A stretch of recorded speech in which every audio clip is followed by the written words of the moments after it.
Good morning and good afternoon and welcome to LBMA webinars. Today we are talking about the International Bullion Exchange in India. Joining us, we have Jeremy East, Senior Advisor for Asia at LBMA, David Gornall, Senior Advisor also for LBMA, and joining us from far away we have Sunil Kashyap, the Managing Director of Finmet. I'm going to say Quality Limited. So before I hand over to our panelists, I will remind you that if you do have any questions throughout the webinar, please just submit these into the Q&A function at the bottom of your screen. It might also be the top, depending if you're using your phone or a different device. If you do have any trouble finding this or you don't know what I'm talking about, you can drop us an email at ask@lbma.org.uk and someone will forward this question on to us. This also applies if you're watching this back recorded. Do send us an email and we'd love to answer questions that you may have. So without further ado, I'm going to hand over to Jeremy. Thank you, Taylor, and welcome to everyone. We've got a lot of experience with us today. Between myself, David and Sunil, decades of experience of trading and doing business in India. So hopefully we're going to be able to give you some words of wisdom about what's happening. Before we do that, I'd like to just say a few words of introduction and really kind of putting a reflection on what's happened in China over the past 20 years, trying to put that in context as to what may be happening in India. As we know, China, they launched the Shanghai Gold Exchange in the early 2000s. Much in the same way that in India they're launching exchanges onshore and offshore. And the launch of the gold exchange in China was the kind of precipitated a huge change in the way that business was done. The domestic market basically exploded in terms of distribution. The amount of gold that came into the country became a huge demand. In fact, by the mid-2000 teens, gold about a third of all gold production was imported into China, largely through the Shanghai Gold Exchange. And so we had a situation where we saw a market developing, new things happening, and these were having a major impact on the international physical flows. Not only the physical flows, but also the connectivity between China and the international markets. And as we know today, we have many Chinese financial institutions as members of the LBMA. And China now represents probably the largest number of accredited good delivery listed refiners. So there's a huge connectivity between the two countries in terms of arbitrage, physical deliveries, trading, products offered in China, products offered in London. So this connectivity, very strong connectivity between the two countries. And India looks to be heading in the same direction, or is it? We've seen some developments in India over the past 5 or 6 years around trying to push towards standardization. As my colleagues here know, the game of importing or exporting kilobars into India was always very challenging. Every state in India had different tax regimes. Orders would come flooding from one particular location because there was a preferential tax benefit there, which was actually very challenging for the suppliers of gold. That now has been harmonized. So GST is now harmonized across India. And in addition to that, there's now an initiative around hallmarking, ensuring that jewelry, when it is bought, you can guarantee the quality of the jewelry and all the rest of it. Now, these are kind of two sort of initial steps. However, the next big step is going to be around the actual exchanges that are being set up. And on that, I'd like to start opening our webinar to really a conversation. And I'll start with Sunil. Maybe you can give us an idea of of what's actually going on the ground in India?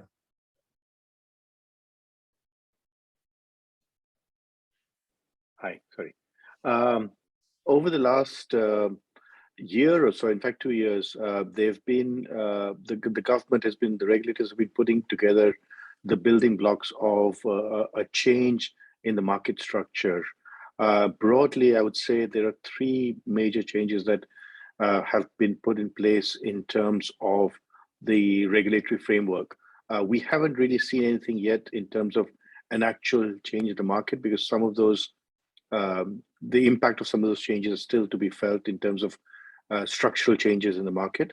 But broadly, the 3 changes that have happened is, firstly, the regulator for gold has been, how should I say, changed. So the regulations for gold earlier used to come under the RBI predominantly, and now the government has mandated 2 additional regulators.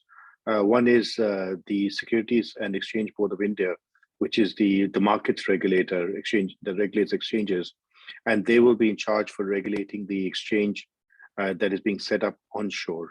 And then there's also IFSCA, which is the International Financial Center Authority, which is the regulator for the offshore market in the GIFT City. And these 2 regulators have actually moved much faster than the RBI, which hadn't really changed anything for the last 20 years. And the regulators started putting in regulations in place, which enable the market structures to change. And the 2 major changes in market structure are, firstly, the regulators have allowed exchanges to be set up both onshore, which is the spot exchange onshore, as well as a spot exchange offshore in GIFT City, which is in the free zone.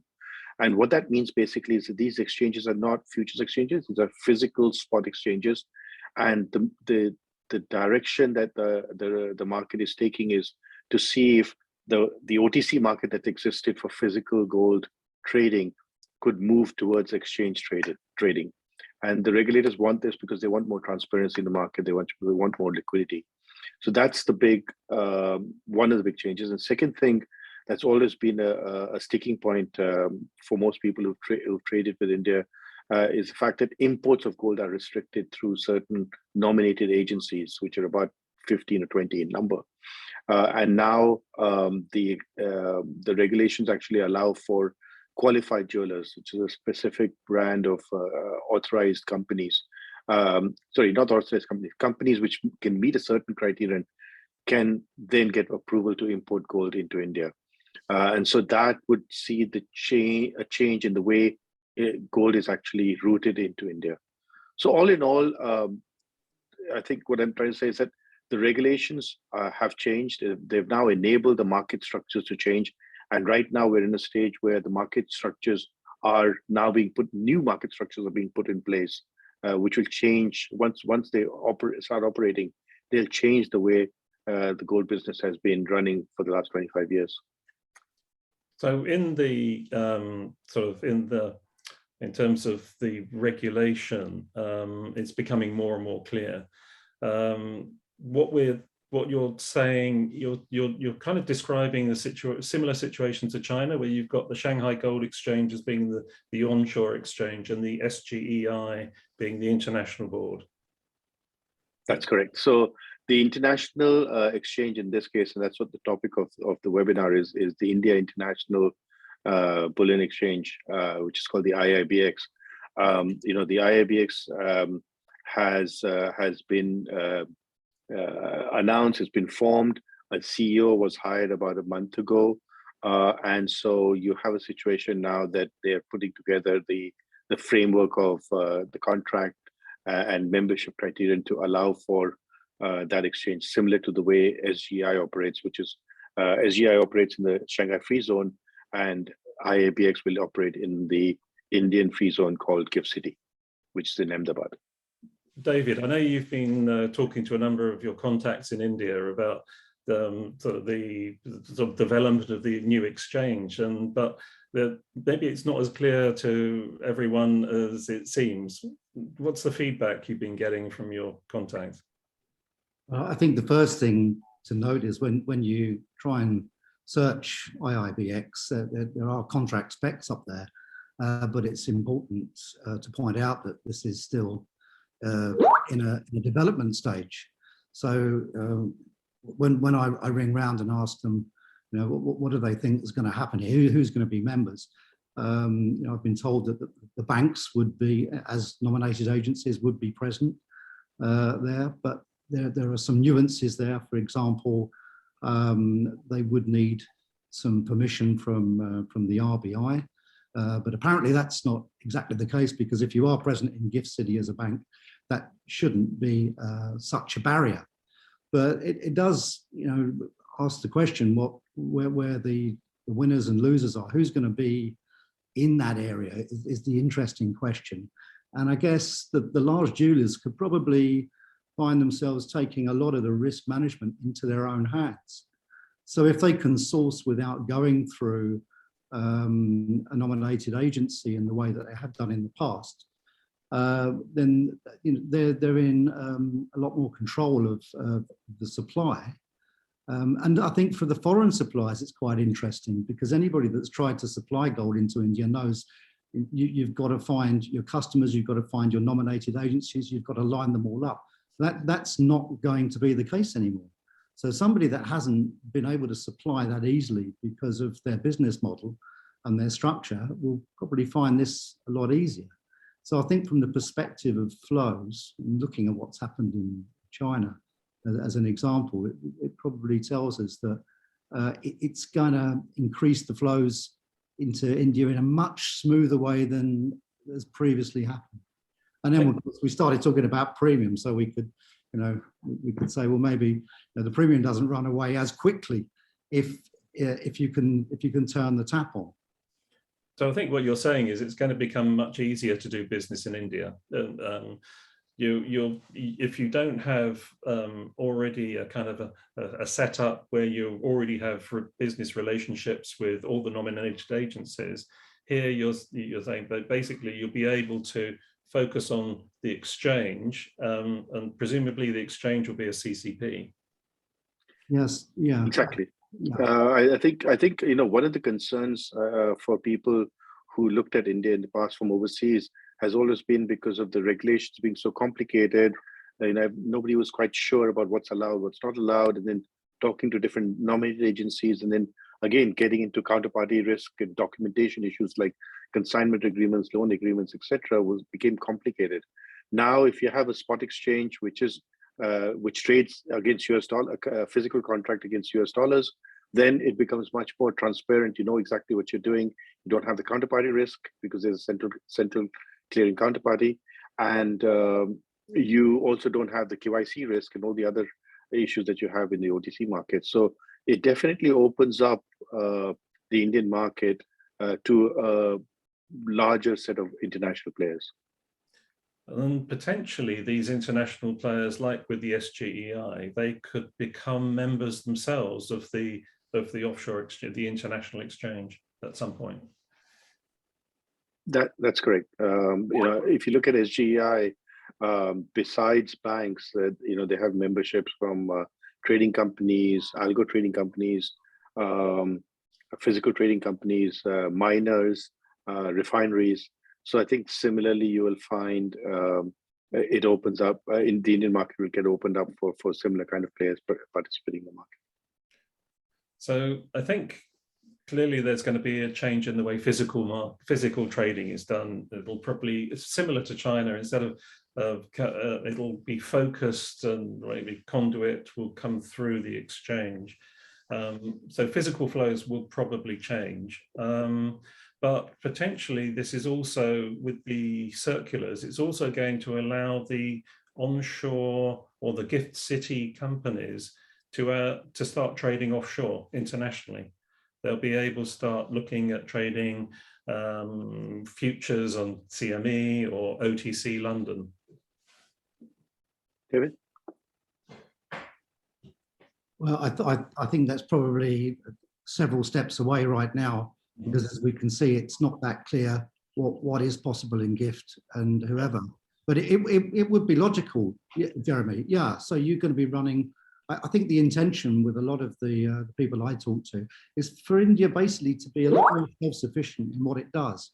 So it's not really reliant on foreign suppliers. And I can see, I mean, we've got lots of comments coming here on the chat, and probably try and bring them in as we walk through this in the time we've got available, you know, about the value proposition of IBX.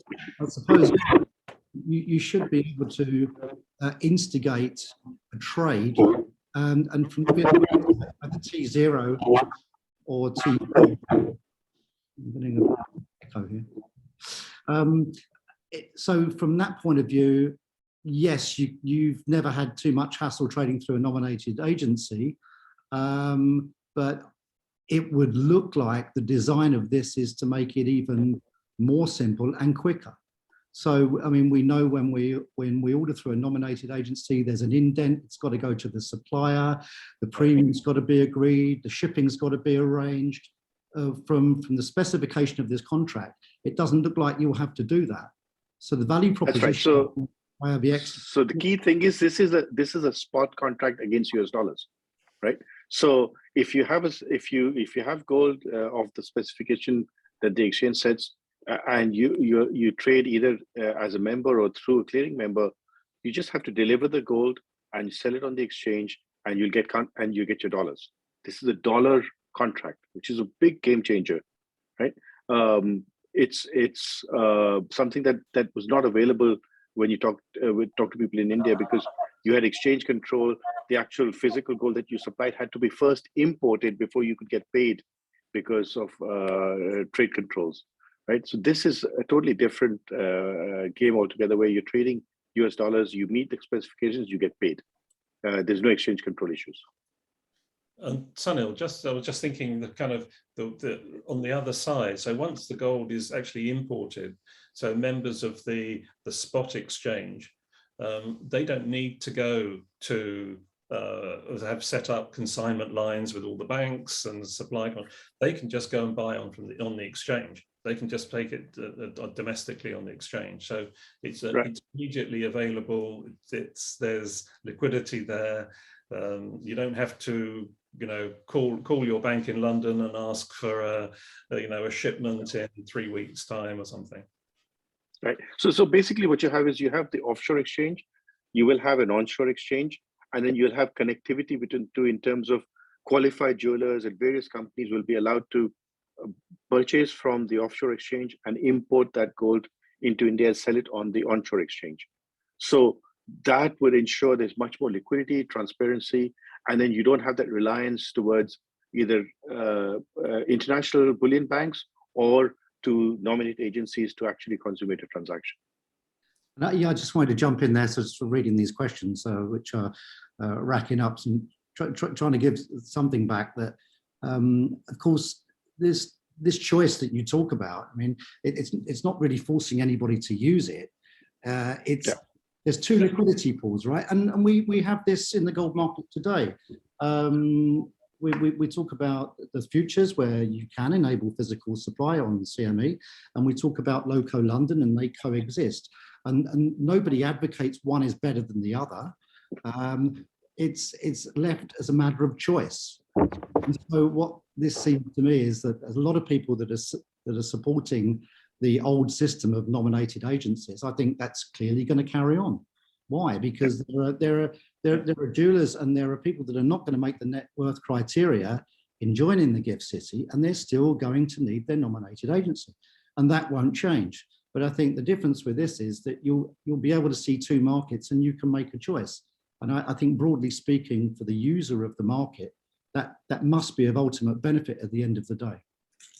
Absolutely, and again, just to stress that point, I mean, if people are dealing with a nominated agency, and the nominated agency is providing them credit or gold loans or whatever financing, that for them may suit them much more than trading on exchange, where you have to pre-fund every transaction, right? So it'll depend upon each entity's needs, but the important thing is there'll be a choice now, right? So if you got liquidity and you want to get a better price, you go on the exchange. If you want to trade on the OTC, you still trade on the OTC.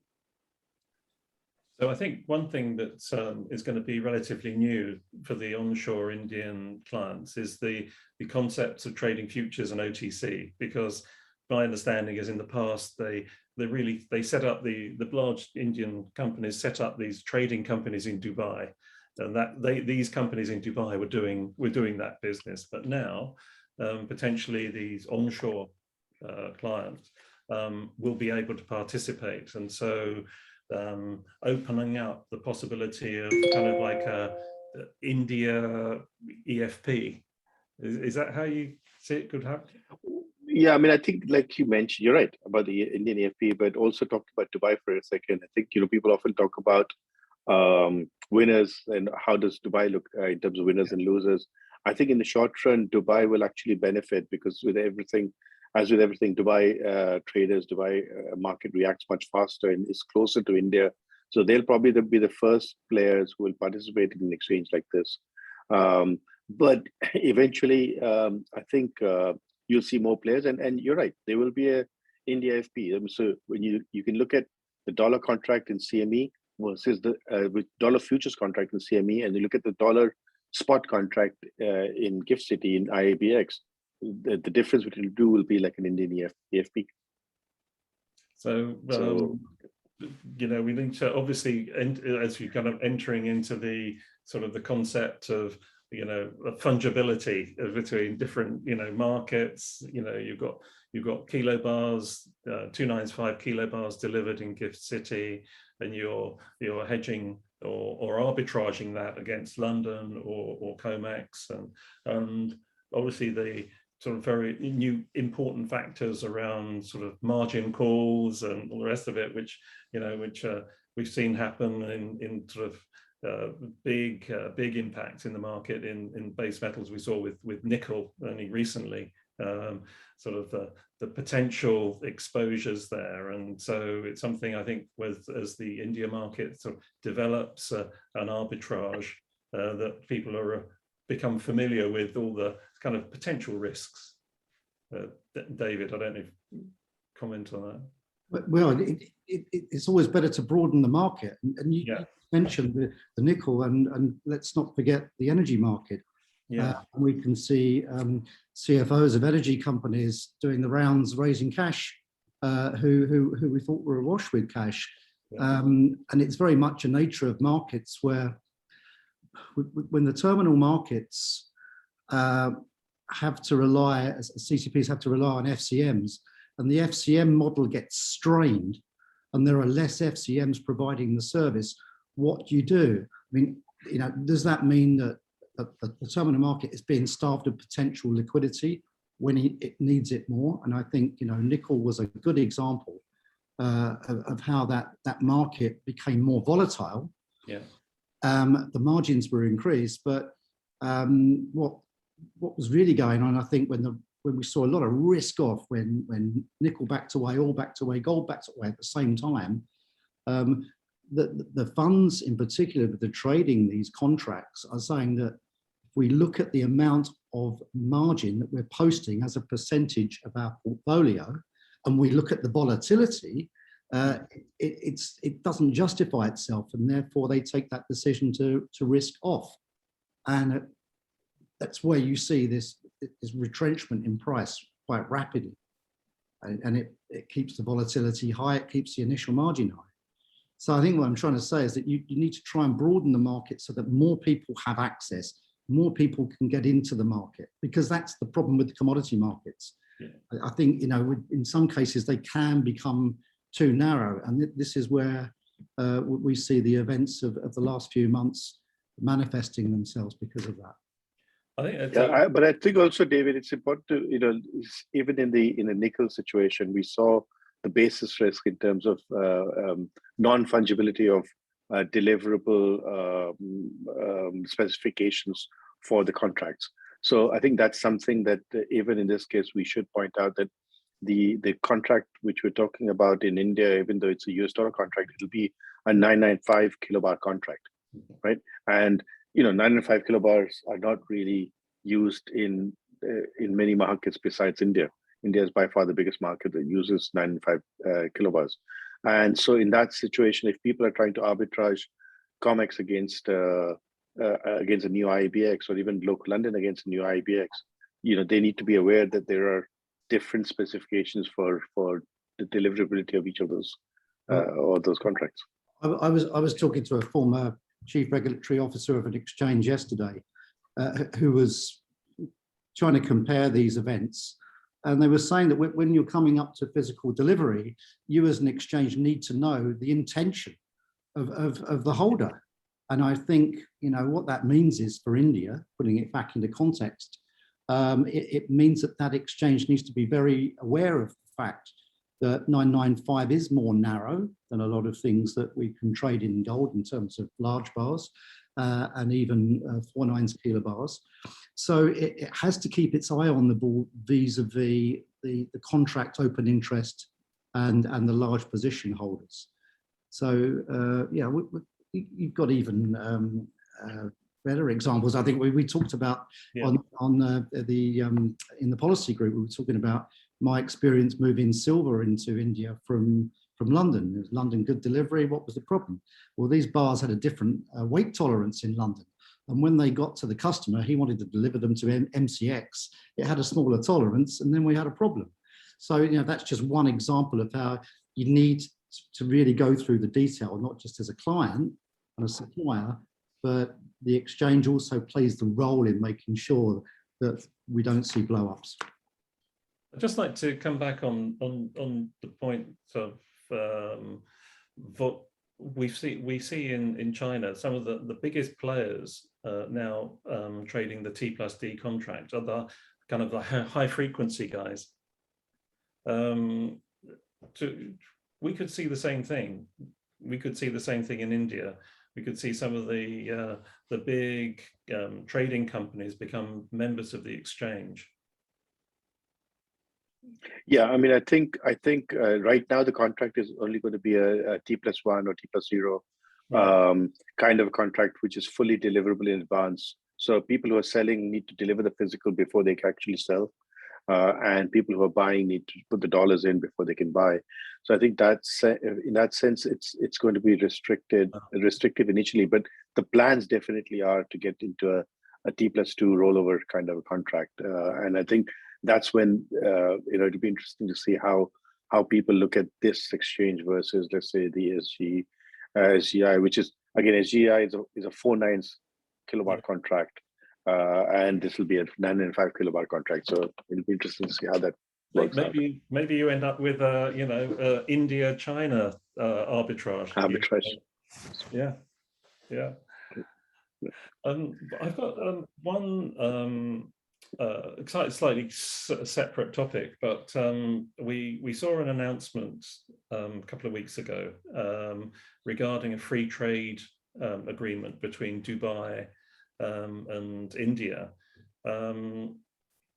How do you see that impacting the market? Do you expect any kind of change for that? Is presumably India is already importing large amounts of gold from Dubai. Is this going to be any impact? Yeah. So the actual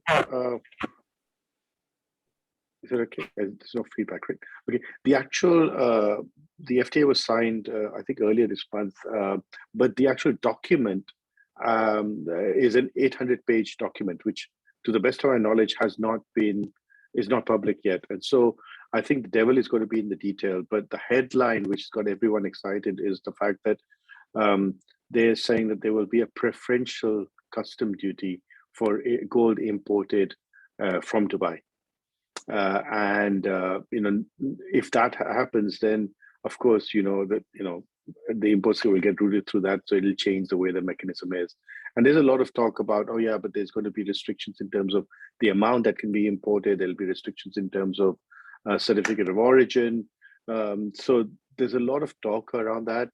It's difficult to assess the impact until we actually see the fine print and understand the terms that are around. I can say that in the past, something similar has happened with India and Thailand, and India and Indonesia, and also India and Korea, where there are FTAs signed, and then a loophole comes in where, maybe people can arbitrage lower duties, but it tends to last for a few weeks, and then the government tends to shut it down because they don't want a loss of revenue. So we'll have to see how that gets, how that plays out once the document is available. I wanted to actually, Jeremy, you're on mute, but maybe you can let us know about what's happening in China. There's a lot of since the sanctions on Ukraine, China is the biggest importer of platinum, palladium, as well as gold. So I wonder how. Sorry, but I wonder how the market's reacting. To be honest, I think there's a lot of inquiry, because I from my contacts in China, I think they're feeling that the traditional flow, the traditional pathways for metal coming out of Russia will change. And at some point, whether they've not changed already, but rather than the kind of the way which it traditionally would go, presently into Zurich, and then out from Zurich, and then dispensed throughout the world. And of course, China imports I don't know, 30 or 50% of the world's PGM production. So ultimately it'll find its way into China. What I imagine is happening right now is the Chinese will be considering how they can source metal potentially directly from Russia, which will be changing the the traditional flow supply chain. Obviously challenges around the sanctions and how potential countries take those sanctions and deal with that is going to be very challenging. But ultimately, with China, they produce I don't know, whatever it is, a third of the world's automobile production, and they will need PGMs in that to produce those cars, and that has to come from somewhere. In the case of palladium, there's a very good chance it would have to come from Russia. So I think there's a lot of people asking a lot of questions. I wouldn't be able to tell you if anything's actually changed on the ground, but I think there's a lot of questions going on. Interesting. David, just coming back to yourself in terms of your experience with the Indian markets, and in the past you've heard different points of view about what's happening to India, whether it's closing or it's opening. What's your latest sort of market feeling that you're getting when you talk to people in the market? I think it's in the hands of the various stakeholders, and I can see, that people are worried about change. Of course, they're worried about change. Now, what happens to the existing business models that have worked since deregulation started? So I think these are sets of changes. But as Jeremy framed right at the beginning of this webinar, there have been gradual changes, and the last of which was the hallmarking. And I remember being at the debates at the IBJA where people were, highly, how can I put it? They were very excited about the prospect of having to do that. And that typifies India. I think because you've got such broad groups of stakeholders. We talk about lots of regulators, but there's lots of industry groups as well. And they're all trying to shape their own market according to their own needs. And they say there isn't really, you can't really make a generalization about India. I think that's what I've learned. But I think, from what we've seen, that there's been a lot of development and a lot of technology that's being used. For example, we talk about T0. I mean, we're T+2, and London markets. They're talking about T0 in India. I mean, that's possible. Will they use blockchain to do that? I don't think so. I think they'll use some pre-funded accounts, pre-funded dollars and pre-funded gold to start with. but why wouldn't they use distributed ledger technology to get, to reinforce the T0?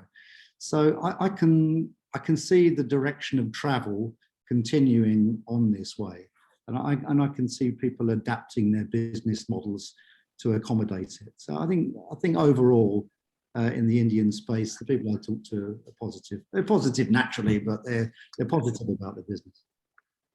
And if I can, both for Jeremy and David, what would you say? I know that you've talked to people in India, and participated in seminars with Indian players, etc. What would your recommendation be to the international players? People, members of the LBMA, who look at India, who basically probably are exhausted with the Indian market, always talking about changes and potential. What would your recommendation be with regard to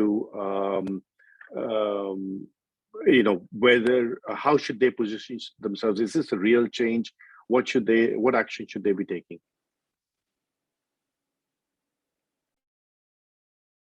You want to go first, Jeremy? You're on mute, mate.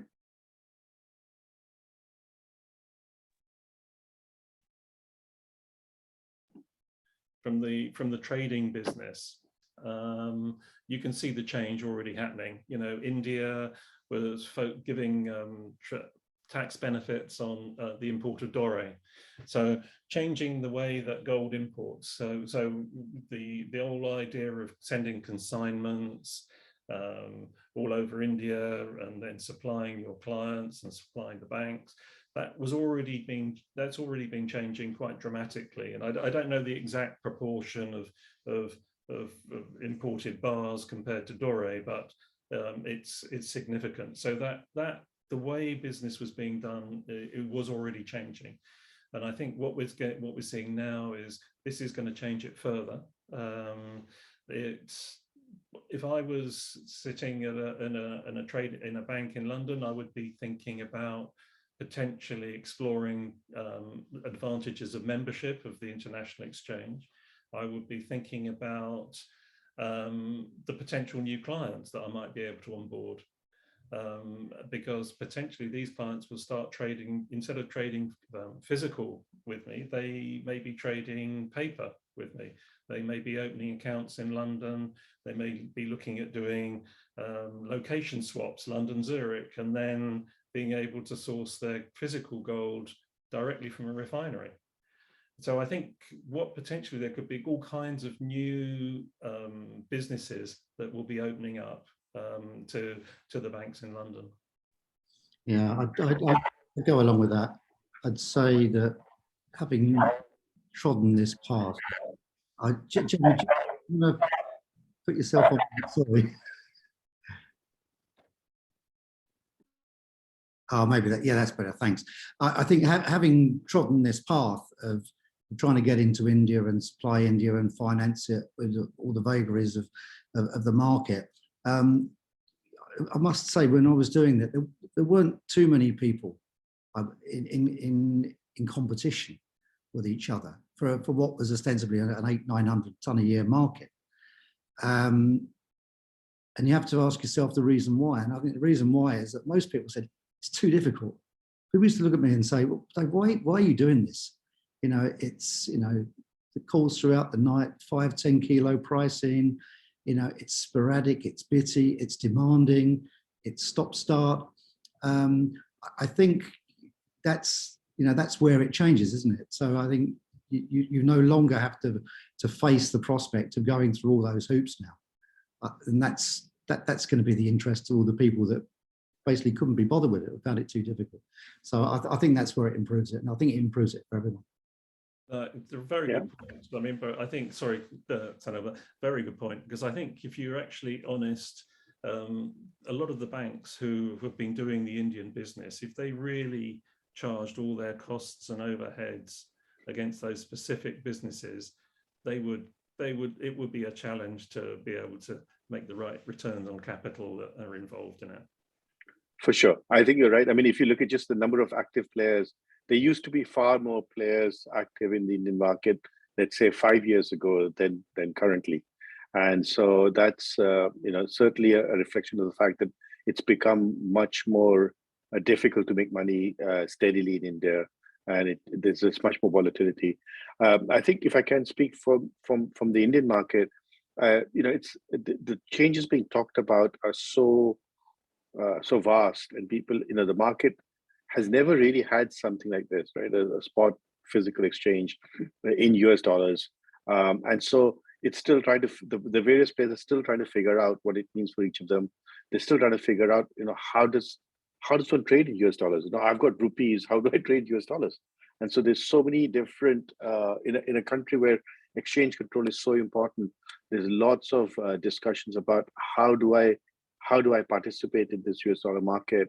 What are the rules? How do they? What are the conventions in the international market? So it'll take time. I think people are. Some people are worried because it's because it may shake the status quo that's been there, and people have made money out of the status quo. And there are others who are smaller operators who want to look at this as an opportunity to increase their business. So I think the next few months are going to be interesting. I think the players in India, like you said, Jeremy, are keen to meet more international players, figure out what's out there, what's available, what kind of products, risk management tools, technologies are available, and how they can use it to enhance their business models. I've got one interesting times. I got one point really, I think maybe Sunil, you can help me with this, is that we talked earlier about, I think, regulators. We've got SEBI, we've got the regulator in the International Free Trade Zone, but we still seem to be, radio silence from the RBI. And obviously the RBI regulates the banks, and the banks globally have, are major players in bullion. So, the bullion bank question. How do you see that going? Do you see the RBI coming through and really allowing the Indian banks to actually become bullion banks?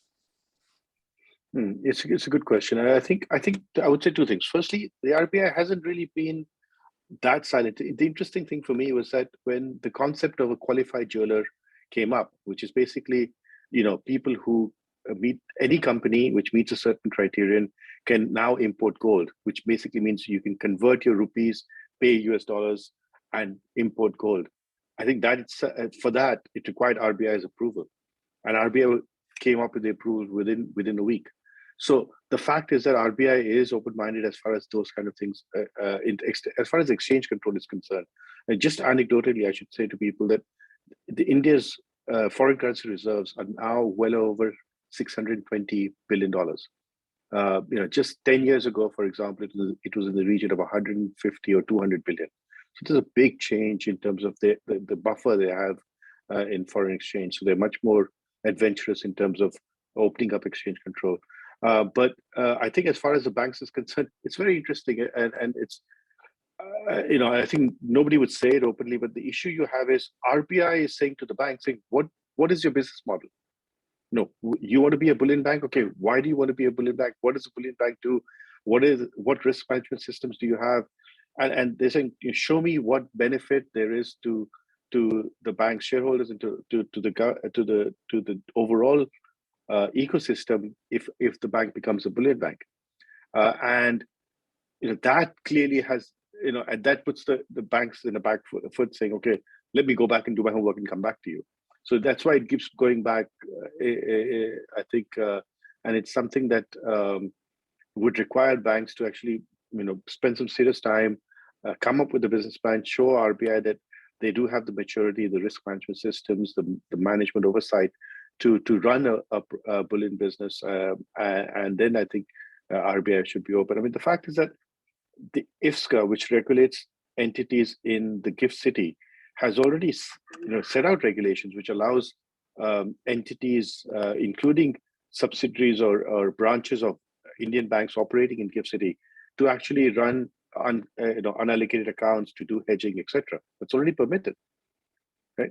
The issue that's happening is that the banks onshore want to have more ability to trade in gift city, and that's where I think there's a discussion going on with RBI saying, why do you want to do that? Why don't you do it through the entities that's sitting in GIFT City? And then there's some details being worked out there. It's an interesting scenario, similarly to what happened in China when they kind of deregulated the gold market, and there was more of a central kind of instruction towards the banks that you will do this, and you will, the large Chinese banks distributing gold through their branch networks, and whereas here it's more of it seems to be more of a market-driven thing, which is quite different. It is. Do we have any questions you think that we need to address, Taylor? I think you've covered quite a few of them. There are a few in the Q&A, but I do believe that you covered them. But we will send these all to you after the webinar, so you can address any that you haven't covered. Are you ready to wrap up, gentlemen? Yeah, I think so.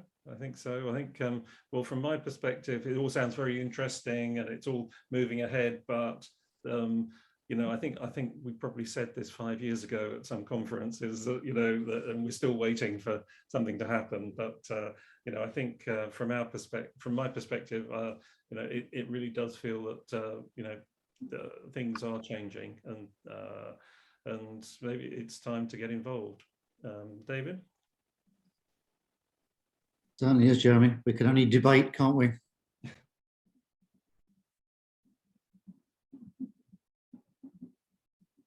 That's right. All I could say is, don't be surprised. You will see things happening. There's a lot of political will behind these changes. So let's see how that unfolds over the coming months. Just watch this space. That's all I can say. Perfect. Thank you very much, gentlemen. As I mentioned just moments ago, if you had any questions that were asked during the webinar, we didn't have time to get to them, we will send these to panelists following the webinar so they can get in touch with you directly. If you are watching this recorded, or even if you're here live now and you have questions after the webinar, do send them through to us at ask@lbma.org.uk, and we will group them all together and send them to David, Jeremy and Sunil. Moving on to other webinars and events. So this coming Monday to Tuesday is our Sustainability and Responsible Sourcing Summit. So we're all very excited. If you are registered, we can't wait to see you there. If you're not registered, please, we encourage you to do so. Just get in touch if you have any questions, and we can send you the link to our microsite. We've got all the speakers, program, agenda, and FAQs, or you can always give us a call. In 2 weeks from today, we have another LBMA webinar, this time Hot Topics. So David Gornall will be gracing the screens once again with our a member of our PAC, Adrian Ash, who works for Bullion Vault. So stay tuned for more details about that, but we hope that you're able to join us for this. And then in June, it seems a bit far away, but it's actually creeping up us very slowly, is Introduction to Local London and How to Use Local London, our LBMA virtual training. So we have 2 courses, day 1 and day 2. An Introduction to Local London gives you an introduction to core elements that kind of set up the local London market, and How to Use Local London looks at that at a more in-depth level. So if you do have any questions, or you want to register, or you need help, just again get in touch. And that's it from me. A final thank you to our panelists, David, Jeremy and Sunil. It's been a pleasure working with you, putting this webinar together over the past couple of weeks. And thank you again to our panelists, our attendees. I hope you have a lovely afternoon and a wonderful weekend ahead.